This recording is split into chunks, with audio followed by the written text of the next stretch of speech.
मैं निकिता आजस्वानी रायपुर छत्तीसगढ़ से और आप देख रहे हैं टीवी 24। टिकरापाड़ा थाने में एक बड़ी ठगी का मामला इस वक्त सामने आया है, जिसमें अभय यादव और उसकी पत्नी चेतना यादव ये दोनों ने मिलकर के एक बड़ी ठगी को अंजाम दिया है। इन लोगों ने लगभग 40 लोगों के आसपास के लोगों के साथ में ठगी की है।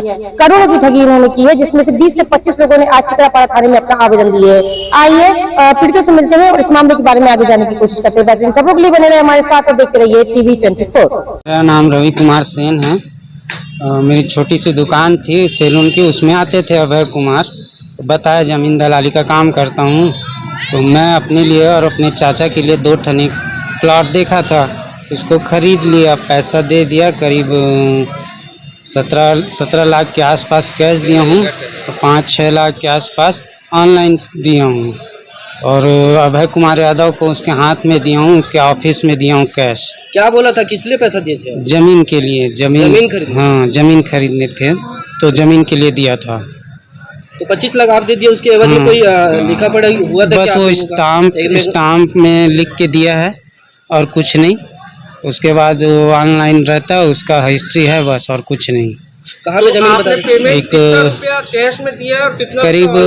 करीब 17-18 लाख कैश में दिया है, 5-6 लाख के आसपास, 5 लाख के आसपास ऑनलाइन दिया है फोन पे के माध्यम से। आप पहले से जानते थे क्या अभय यादव को? अब सैलून है, आता जाता था तो बस परिचय हो गया था। जो 18 लाख है आप अभय यादव के हाथ में दिए थे? जी। और जो कैश है वो ऑनलाइन है? हम अपनी वाइफ के बारे में बताते थे, चेतना यादव करके बताई थी, उनके अकाउंट में डला है। तो उनकी वाइफ भी आई थी कभी सामने आपके? नहीं, ऐसा सामने नहीं आई थी। 1-2 बार हॉस्पिटल में कैश देने गया तो उनके हाथ में कैश थोड़ा बहुत दिया हूँ। कौन सा हॉस्पिटल गए थे कैश देने? सिद्धार्थ चौक के पास बालाजी जो हॉस्पिटल है वहाँ पे। मैं श्रीमती सरिता करकाड़े हूँ, सरोदा नगर पचपेड़ी नाका से हूँ। अभय यादव जो है उन्होंने बताया कि सरकारी मतलब वो है कि सरकार की तरफ से ये आया है कि जो किराए में रहने वाले लोगों हैं उन लोगों के लिए बताया था उन्होंने कि 11 लाख कुछ पैसे बताए थे, 11,60,000 कुछ रुपए बताए थे। इतने में मतलब आपको पूरा मकान मिल जाएगा। तो हम लोग बोले इतना तो हम लोग नहीं दे पाएंगे। तो उन्होंने कहा कि इतना पैसा आपको इकट्ठा नहीं देना है। उन्होंने कहा कि 65,000 पहले देना है ऐसे करके, और फिर वो बुकिंग हो जाएगी 65,000 में, और उसके बाद थोड़ा पैसा 2,30,000 पूरा देने के बाद हम लोगों को घर की चाबी वो 2 महीने में दे देगा। ये बात उन्होंने कहा था। तो हम लोग बोले कि इतना पैसा भी हमारे पास नहीं होगा। तो उन्होंने कहा कि उसको भी 65,000 करके दे सकते हैं, पर हमने मतलब बाहर से कहीं से पैसा लिया और हम लोग बोले कि हम लोग किराए में तो रहते हैं, तो इसलिए हमने 2 महीने में हमको घर मिल जाएगा, हमारा किराए का पैसा बच जाएगा। कितना पैसा दिए? हमने टोटल 2,30,000 रुपए उनको दिया। किसको दिए थे? हमारा एक बार फोन पे हुआ है 65,000 में, 65,000 का उनके वाइफ बताया उन्होंने, चेतना यादव। अच्छा, और बाकी पैसा जो है उससे हुआ था, बैंक थ्रू हुआ था, RTGS, वो भी उसी से चेतना यादव के मतलब उसमें हाँ RTGS हुआ था।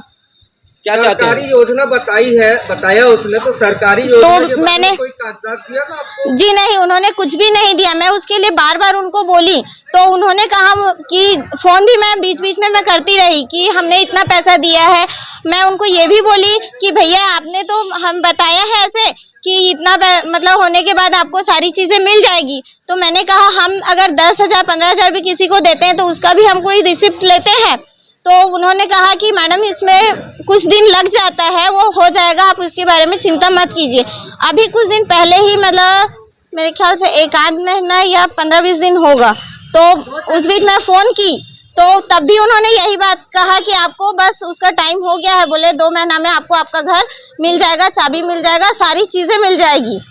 अब 2 दिन पहले मुझे ये पता चला कि वही पचपेड़ी नाका में। यादव से आपकी मुलाकात कैसे हुई? जान पहचान कैसे? जान पहचान तो एक मतलब वहीं घर के पास एक भाभी रहती है, उन्होंने ऐसे ही मुझे बताया कि यहाँ पर एक मतलब है, ऐसे बता रहे हैं कि वहाँ पे ऐसे किराए से रहते हो तो मतलब ले लेना चाहिए, इस टाइप से बताए। तो मैं वहाँ गई, वहाँ मतलब किराए से ही उन लोग सब लोग रहते हैं, हम लोग भी रहते हैं किराए से।